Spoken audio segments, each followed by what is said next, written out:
Votre résumé maintenant donc pour cette étape entre Luchon et Carcassonne, 211. Alors on va dire tout sauf une étape de transition. C'est incroyable, Oui. incroyable. Les escarmouches, le combat qu'il y a eu tout au long de la journée. Plus de 46 km/h de moyenne et la chaleur. La chaleur. Luchon-Carcassonne. Luchon, l'histoire du Tour est liée à cette ville. Et nous voici donc au départ de cette étape qui est longue, 211 km 500. On peut imaginer qu'au moment du départ, les coureurs entre eux parlent des informations qui leur ont été communiquées concernant les conditions météo. Car on nous a prévu 32, 33, 34, 35, 36 et cela va se vérifier et même 40 en approchant de Carcassonne. Voici David Moncoutier. On sait qu'il est souvent l'un des Français candidats à la victoire, surtout bien sûr le jour du 14 juillet, comme Florent Brard, le champion de France que l'on voit ici au milieu de la route. Les coureurs de la Française des Jeux, eux aussi, ont décidé d'attaquer dès le début de cette étape, car il y a une tradition dans l'équipe de Marc Madiot, c'est bien sûr de respecter ce jour de fête nationale. On a vu Philippe Gilbert tenter de sortir. Voici maintenant Savoldelli qui sort lui aussi. Il sort par la petite porte, le double vainqueur du Tour d'Italie, Paolo Savoldelli, qui n'était pas bien depuis plusieurs jours, qui a perdu énormément de temps dans les deux étapes pyrénéennes et qui quitte le Tour de France. Paolo Savoldelli, qui était cité parmi les outsiders à Strasbourg il y a une dizaine de jours. Et puis, dans les premières ascensions de la journée, avec notamment la première difficulté, c'est-à-dire le col des Arts, au sommet duquel Rasmussen passe en tête, alors que derrière, un autre coureur de la Discovery Channel abandonne. Il s'agit de Nozal. Cela fait donc le deuxième abandon dans la journée pour l'équipe de Johan Brunel. C'est une journée noire pour cette équipe. Le sera-t-elle jusqu'à la fin de la journée ? Pas vraiment, on va le comprendre très très vite en poursuivant bien sûr ce résumé, alors que l'on a vu Paolo Savoldelli assis à côté de Johan Brunel et se dire que tout était fichu. Au sommet du col des Arts, Rasmussen est donc passé en tête devant Incapi, Pereiro, Benetti. Il y aura ensuite d'autres difficultés dans cette étape avant qu'une première échappée consistante ne se développe avec notamment, on l'a vu passer il y a un instant, David Moncoutier. Il y aura plusieurs groupes comme ça qui se constitueront.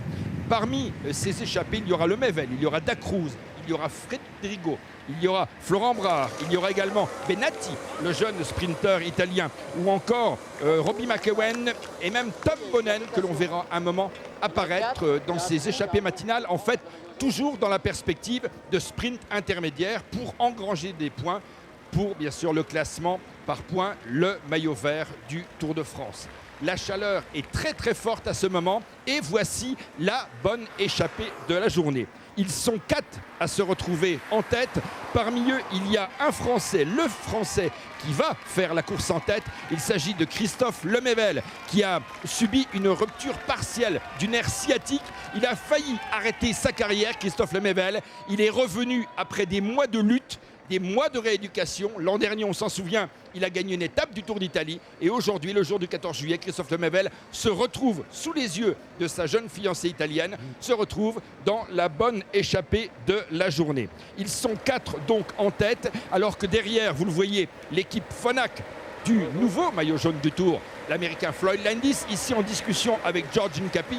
L'équipe Phonak assure un tempo en tête du peloton, ce qui fait que l'avance des 4 hommes de tête, Popovic, Lemaivel, Ballan et Oscar Freire, ne sera jamais supérieure à 5 minutes. Les 4 coureurs, les voici. Alors, Popovic, que l'on a vu en dernière position avec le maillot bleu de la Discovery Channel, était maillot blanc l'année dernière du Tour de France, classé meilleur espoir. On dit qu'il pourrait dans les années à venir gagner le Tour. Dans cette échappée, il y a également 2 sprinteurs, Oscar Freire et l'Italien Ballan, et puis bien sûr Christophe Lemaivel. Christophe Lemaivel, le coureur de Roger Leget, qui joue les baroudeurs sur ce Tour de France. Regardez cette image, elle est magnifique, avec 6 coureurs de la Phonak en tête du peloton pour assurer donc un rythme extrêmement rapide avec tous ces démarrages qu'il y a eu dans les 2 premières heures, toutes ces tentatives d'échapper. On roule à plus de 46 km/h.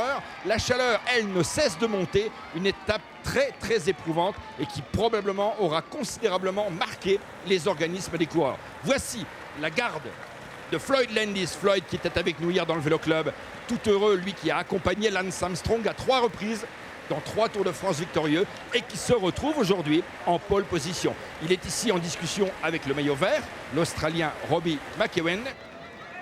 Et devant, toujours les 4 hommes de tête. Et on approche de Carcassonne, on approche de l'arrivée. Popovic sait très bien que s'il veut gagner cette étape, il doit attaquer avant le sprint.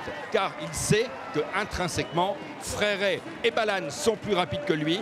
Il tentera 4 fois de partir, Popovic. La 4e sera la bonne. Il a 26 ans, il était 12e et maillot blanc du Tour de France l'année dernière. C'est peut-être un futur vainqueur du Tour. Aujourd'hui, il a sauvé la face de la Discovery Channel qui connaissait déconvenus sur déconvenus depuis le départ du Tour. Derrière, vous l'avez vu, Ballan est 2e, Frère est 3e. Et voici sur la droite de votre écran, Christophe Lemebel qui termine 4e. Le sprint du peloton, c'est une première depuis le départ de Strasbourg. Le champion du monde Tom Boonen, regardez, qui gagne ce sprint. C'est pour une place d'honneur, c'est vrai, la 5e de l'étape, mais sur le plan psychologique, ça doit avoir de bons effets pour Tom Boonen qui ne comprend pas pourquoi il n'a pas encore réussi à remporter une étape du Tour. Voici Jaroslav Popovic, vainqueur de l'étape, Ballan, Frère Lemebel, derrière donc Tom Boonen devant McEwen, Ventoso, Zabel, Benatti. Il est bon ce Benatti, ce jeune Italien de la Lampré. Il était dans plusieurs échappées aujourd'hui, il a gagné un sprint intermédiaire, c'est un très bon coureur. Le classement général du Tour, alors là ce qui est intéressant bien sûr, c'est de voir que pour les premières places, Landis, Dessel, Menchov, Evans, Sastre, Clauden, bon il n'y a pas de changement. Par contre, Popovic fait la bonne affaire de la journée. Hier, il avait perdu 6 minutes dans la 2e étape des Pyrénées. Aujourd'hui, il en a récupéré pratiquement 5. Et Popovic, regardez, apparaît à la 10e place du général. Et il redevient, Popovic, l'un des outsiders de ce Tour de France. Les Français, Moreau, alors, les Français, il y en a 2 dans les 10. Dessel évidemment à 8 secondes, mais Moreau 3,44. Il va falloir un 1. Rinero 24e. Ouais. On avait oublié que Christophe Rinero avait été meilleur grimpeur du Tour il y a 6 ans. Et le voilà qui réapparaît. Mais vous l'oubliâtes, mais pas aujourd'hui. Pas aujourd'hui. Merci Jean-René.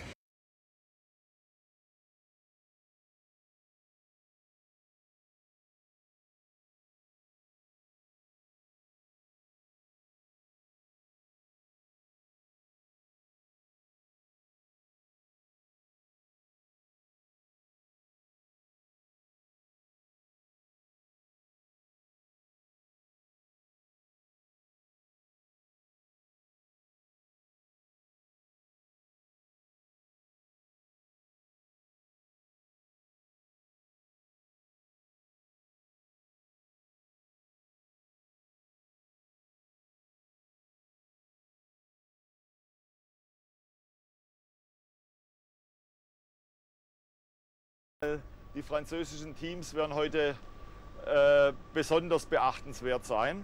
Ronnie et Bert vont s'occuper de rouler dans les échappées, tandis que Fabian Wegmann va pouvoir retrouver un peu de souffle. Bien sûr, il y a toujours le maillot des grimpeurs à envisager, mais après ce qu'il a fait hier, il va falloir souffler un peu.